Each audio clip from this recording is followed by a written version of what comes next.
Hello squirrel friends, welcome to another Tuesday book review and eye makeup with Mando. Today we are going to be reviewing a very influential book in my life, What Dreams May Come, by Richard Matheson. Another Richard Matheson, because I love Richard Matheson. Now, that copy is old. It's from the 70s. This book was written in 1978, I believe. It takes place in upstate, I think upstate New York. It is one of the only books that Richard Matheson has written where he has an introduction. And basically what he says in the introduction is, if you read the bibliography, which is 5 pages long, you will come to the same conclusion about what happens after death as he did. And looking at the bibliography, you see that there's a lot of stuff from different religions, Buddhist authors, Jewish authors, atheist authors, Christian authors. He did his research. So it's a lot different than, like, I know the movie that with Robin Williams was mainly just sad. Now, I'm not saying that this book doesn't have a lot of sadness in it. I take it as a lot of inspirational for what could be the possibility for after we die. So the book is about Robert Nielsen, whose brother has recently passed, Chris Nielsen. He has passed in a car accident, and it's been, I think, a couple months since Chris has died. And one day, Robert gets a knock on the door, and his wife answers and comes to him and says, "Hey, there's some woman at the door for you." And he thinks, what in the world? So he goes, and there's this very elegant woman on his doorstep, and she tells him, "I have something from your brother." And he's like, how do you have something from my brother? He's gone. and she, like, pretty much throws a manuscript at him. Now, Chris was a writer, I believe. This woman says, "Please take this. Please take this. Your brother won't leave me alone. I need you to take this. He hasn't left me alone for months." And she's like, that's impossible. but she claims that he spoke through her and wrote this manuscript. Richard Matheson says that really the only thing that's fiction about this novel is the story and the characters. All the information he's given to us is supposed to be non-fiction. Robert starts reading this manuscript, so the rest of the book is all from Chris's point of view, as if you're reading it with Robert. So Robert's reading this book, and it goes into details about things that this woman should never be able to know from his brother. Like how he died, where he died, all this information. And Chris goes into an amazing amount of detail. He says that when you die, you do float above your body, and he floated above his body, and he could literally feel his soul disconnecting from his physical body. And Chris says that when you die, it's like being born again, and you feel yourself disconnecting like a plug from your physical being, which is very odd to think about. So Chris goes into detail about his death, the moments that it happened in the hospital after the accident. He later on says that he is at his own funeral, and he sticks around because he is so devoted to his wife, and she is having such a hard time with his death that he stays around probably a little bit longer than he should. So he stays to watch over her, but slowly he realizes that there's this outer shell that your soul is connected to kind of buffer your body and your soul. That is what a lot of people perceive ghosts as, from what he tells you, because right after his funeral, his wife hires a psychic to come over and communicate with Chris for his wife. And he's like, what is going on? At first he thinks that, oh, this guy's charlatan, he's making this up, and then he realizes his shell is standing there next to him, and the shell doesn't really know a lot. There's a little bit of weird information that he kind of remembers. And so that's, I guess, what a lot of psychics talk to and confuse with the soul, is that little ghost that stays around a little bit longer after you, pretty much like your impression.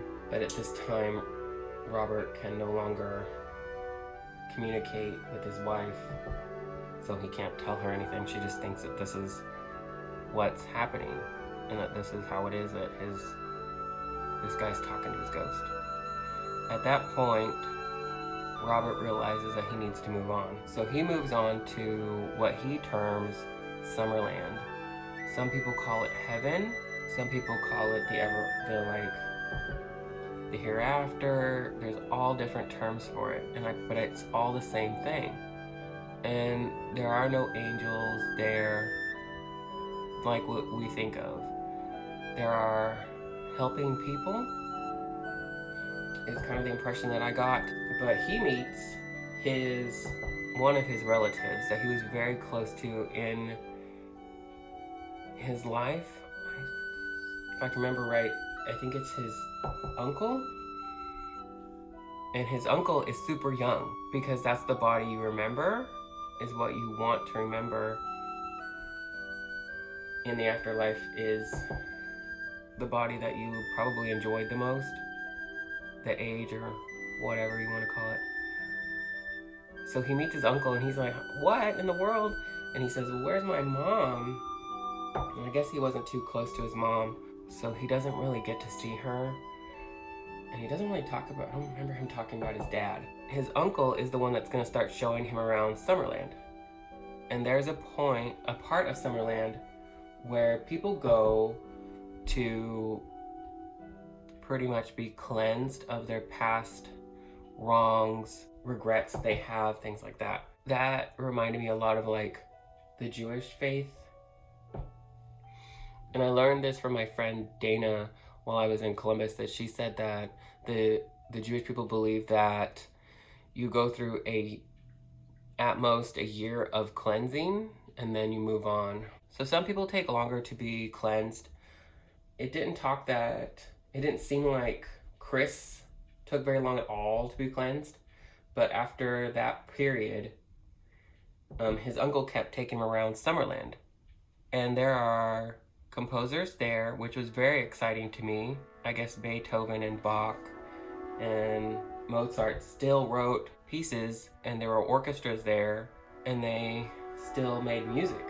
But I guess the music has a different way of expressing itself in Summerland, where it also has a visual manifestation of itself that floats above the orchestra. So that's another way that people work through their problems on Earth, is when they get to Summerland or heaven, they get to stay musicians. He said that the people that have the hardest time are the ones that are in healthcare, because they want to help and heal people. So they have a hard time understanding that, because the body is no longer there. So they end up moving into being more of guides and pretty much angels, for lack of a better term. Angels to help people transition into their afterlife.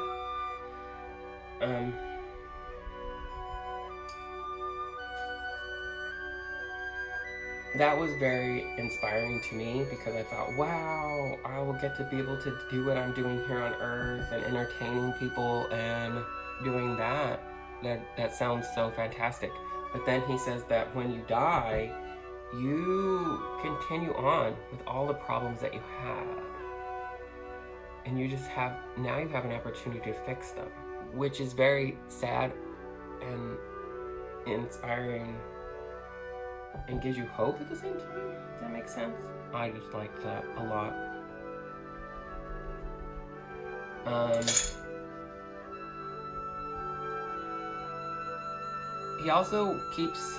Chris also keeps thinking about his wife.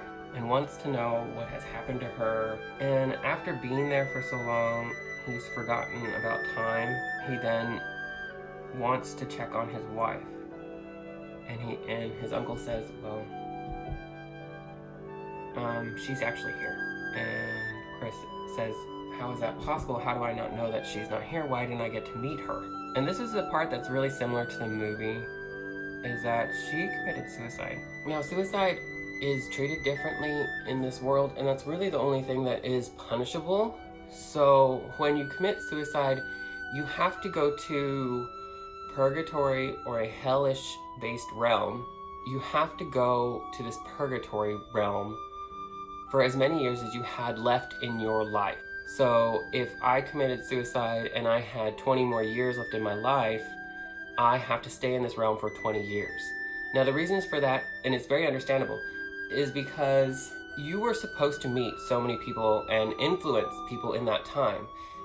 You could have saved countless lives by just because you smiled at somebody that day, stopped them and made them stop for a quick second and they didn't get hit by a car, or changed so many people's lives. So you actually robbed other people of interacting with you, which is very understandable that is punishable because you took away your time with other people. I'm gonna do eyeliner, so I'll be back in just a quick second. So what I've told you guys is pretty much a very, very rundown version of what actually happens in this book, because he goes into a lot more detail. I've cried.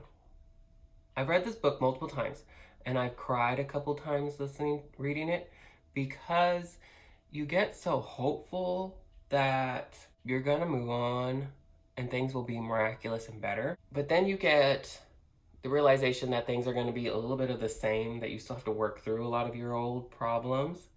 But then you realize, I won't have to have a job. I won't have to do a lot of things that I've done in my life that distract me from making me a better person. This book is perfect for people that want to try to understand the afterlife and have a very big curiosity about it. I really didn't when I read the book, but I had a big, huge curiosity in Richard Matheson. Similar books to this that you may have read or may want to read are Before I Fall, which is a movie, and a book by Lauren Oliver, or the more recent book that has come out, Never Will Wake by Marisha Pessel. Some older books are like Paradise Lost by Garcia Marquez, The Lovely Bones. That's another one that would be something similar to this.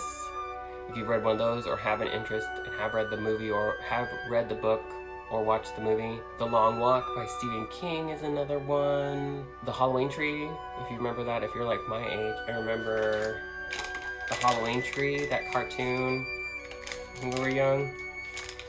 That's a book by Ray Bradbury that talks about a little boy who I think is dying. I'm never really that sure in the book because he uses so many poetic ways of talking. But that one's similar to this, so it's about the afterlife, but just specifically learning about the afterlife through Halloween. Another modern one is Sleeping Beauties by Owen and Stephen King. Owen is Stephen King's son. So if you've read any of those books or read this book and want something that's similar, those are going to be what's good for you to read. As always, guys, I hope that you are keeping your masks on, washing your hands, staying safe, being nice to one another. There's nothing else more important in this world to do right now except for be nice to one another and be kind and be patient. I hope you like this makeup. I think it looks so pretty. I'm kind of inspired by one of my yoga teachers. Her name is Stacy Sparkles. So she always says to be sparkly, keep your day sparkly. And I just wanted to keep my eyes sparkly. I've been loving that lately. Stay safe out there. If you're looking for this book, What Dreams May Come by Richard Matheson, it's a little harder to find. You're gonna have to order it from a bookstore, but I found it used by happenstance, which is great. So you can find it used, but it's worth ordering and waiting for. It resonated a lot with me because I had thought a lot of the things that Richard Matheson talks about in the book. Those were a lot of theories I had since being little, And it was so interesting to hear somebody else say them in a book that was almost 10 years older than me. If you like makeup and books, hit that subscribe button, and I will be putting these out every Tuesday. Have a great morning, afternoon, evening, middle of the night. We all watch YouTube at different times.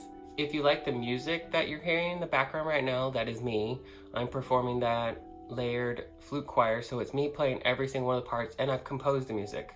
So if you want to listen to that, let me know. I have MP3s. I don't really have it anywhere on YouTube yet, but I'm hoping to get that video up soon. Thank you guys.